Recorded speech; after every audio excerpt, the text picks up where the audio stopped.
প্রত্যেক অমাবস্যার দিন তোমরা সকলে দেবী কবচ পাঠ করবে, কেননা অমাবস্যাতেই ব্ল্যাক ম্যাজিক, কালো জাদু, বশীকরণ ক্রিয়াটা সবচেয়ে বেশি করা হয়। আমরা সবাই জানি আমাদের চলতে গেলে সবারই শত্রু থাকে, তো শত্রুরা যাতে তোমাদের কোনো কিছু করতে না পারে, আর বিশেষ করে অমাবস্যার দিনটাতেই কিন্তু এই সমস্ত কার্যকলাপ করা হয়। তার জন্য আমি তোমাদের বলবো, অমাবস্যার দিন তোমরা হাত মুখ ধুয়ে সন্ধ্যার সময় প্রদীপ প্রজ্বলন করে একটু এখানে একটু আসন পেতে প্রসাদ জল দিয়ে এবং 1 ঘটি জল এমনিতে নর্মাল দেবে, আর সঙ্গে প্রসাদ আর জলের গ্লাস তো দেবে, তার সঙ্গে 1 ঘটি জল দেবে।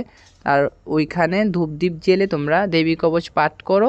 তারপর পাঠ শেষ হওয়ার পর তোমরা ওই যে জলটা ঘটিতে দিয়েছো সেই জলটা সারা বাড়ি ছিটিয়ে দেবে। দেখবে তোমাদের বাড়িতে কেউ কখনো খারাপ কিছু করতে পারবে না। আর বিশেষ করে অমাবস্যার দিনটাতেই এই কাজগুলো করা হয়, তার জন্য তোমাদের সঙ্গে এই ভিডিওটা শেয়ার করা। ভালো লাগলে শেয়ার করবে।